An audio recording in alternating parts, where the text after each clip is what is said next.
Oh, halo Pak. Ya, untuk proyek yang di sana saya serahkan ke Anda dulu ya. Nanti saya handle lewat di sini. Untuk laporannya minggu depan saya tunggu ya Pak ya. Oke, minggu depan ya. Oke. Oh iya, ada kamera. Oke, di sini saya nyambi mengerjakan ini laporan. Saya akan menjelaskan tentang apa itu memori dalam psikologi dakwah. Memori secara bahasa artinya ingatan, daya ingat. Dalam bahasa Inggrisnya memorize, daya ingatan. Terus dalam bahasa Indonesia itu namanya suatu pengalaman masa lampau yang tersimpan dalam pikiran otak kita. Menurut beberapa tokoh seperti tokoh Bess, menurutnya itu memori adalah suatu setiap informasi yang diterima oleh akal, namun pada tahapan akal sementara, jadi tidak lama. Terus untuk selanjutnya tokoh Chaplin, menurutnya memori adalah suatu pengalaman masa lalu yang dapat diingat kembali. Jadi mungkin ini ingatan kita tentang masa lalu, kejadiannya sudah lewat namun kita dapat mengingatnya. Selanjutnya menurut tokoh Bruno, ini memori adalah suatu proses mental yang meliputi pengkodean, penyimpanan, dan pemanggilan kembali informasi dan pengetahuan yang semuanya terpusat dalam pikiran atau otak. Itu menurut Bruno. Penjelasan mengenai memori secara bahasa dan secara istilah ini kita dapat menarik sebuah kesimpulan bahwa memori ini adalah suatu informasi atau pengetahuan entah itu di masa lalu atau sudah terjadi ataupun saat terjadi atau sedang terjadi, itu mengenai detail informasi atau informasinya itu teringat dalam pikiran kita. Menurut pemakalah itu memori. Selanjutnya tahapan memori ada 3. Yang pertama tahapan memori itu permulaan. Permulaan itu kita belajar akan suatu hal. Jadi mulai mau masuknya sebuah informasi atau pengetahuan itu belajar. Yang kedua itu proses menyimpan. Setelah proses belajar, kita akan belajar bagaimana menyimpan informasi tersebut dalam pikiran kita. Proses ketiga, proses terakhir yaitu memproduksi atau mengingat. Jadi informasi yang sudah kita pelajari atau yang sudah kita dapat bukan hanya sekedar kita belajar saja, namun materi tersebut atau informasi tersebut mampu kita ingat atau dapat kita produksi atau kita olah, sehingga informasi atau pengetahuan tersebut lebih lama teringat dalam pikiran kita. Mungkin itu penjelasan saya mengenai memori, dan selanjutnya mungkin akan dilanjutkan oleh teman saya, dan saya di sini juga melanjutkan pekerjaan saya. Halo Pak, oke, saya tunggu laporannya ya Pak ya. Bismillahirrahmanirrahim. Assalamualaikum warahmatullahi wabarakatuh. Saya di sini mau menerangkan 3 tahapan memori. Yang pertama menyimpan, yang kedua mengingat, yang ketiga belajar. Pertama belajar yaitu menyimpan suatu kegiatan dalam bentuk atau e-learning. Yang kedua menyimpan yaitu suatu tahap itu proses mengingat, belajar dalam menyimpan suatu belajar.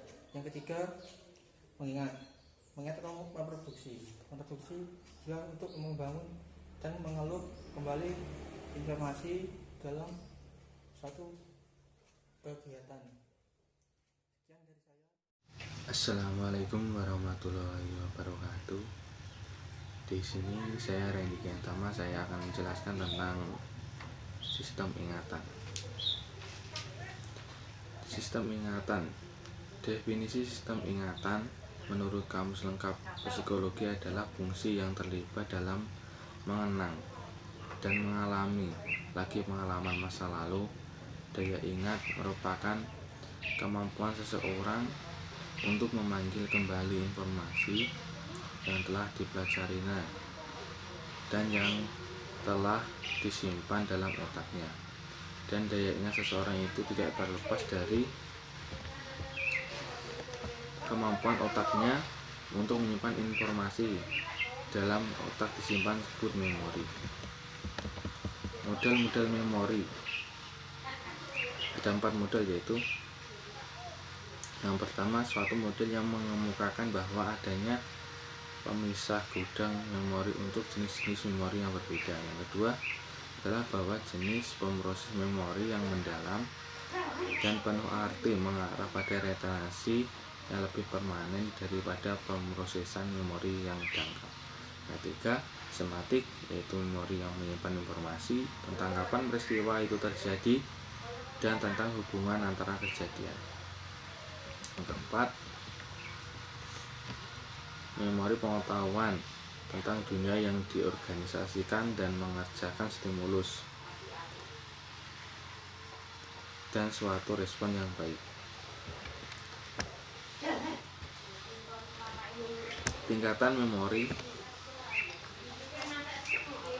Yang pertama, memori sensori, suatu penyimpanan memori yang melalui saraf sensoris berlangsung dengan waktu yang amat pendek. Yang kedua, memori jangka pendek adalah sebuah memori yang dapat mengingat informasi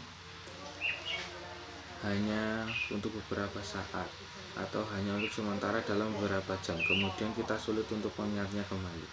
Memori jangka pendek itu memiliki kapasitas yang terbatas, dan meskipun terbatas, memori jangka pendek itu memiliki peran penting dalam memori dan berbeda dengan memori sensori. Selain itu, memori jangka pendek sangat penting karena memuat penyandian auditorik, penyandian visual, dan penyandian sematik.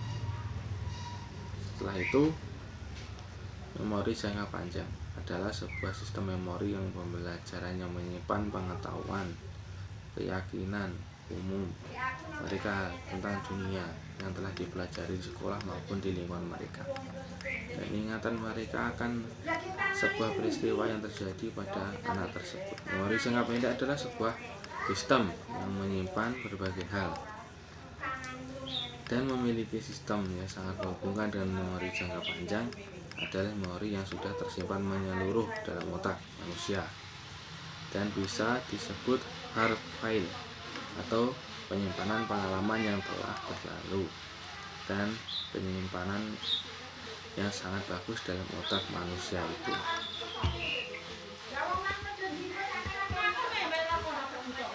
Mungkin itu yang dapat saya sampaikan, kurang lebihnya mohon maaf.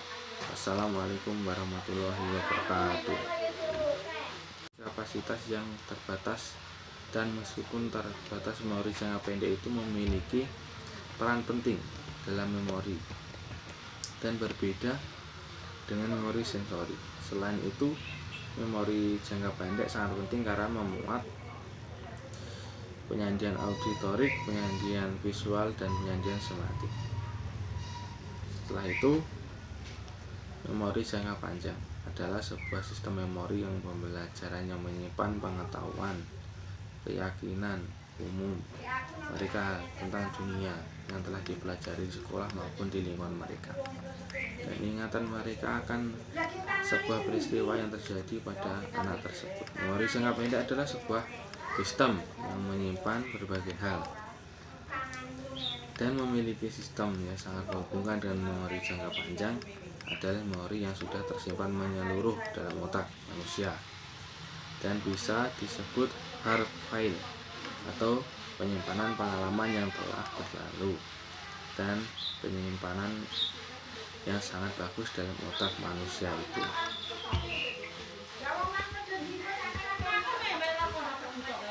Mungkin itu yang dapat saya sampaikan, kurang lebihnya mohon maaf.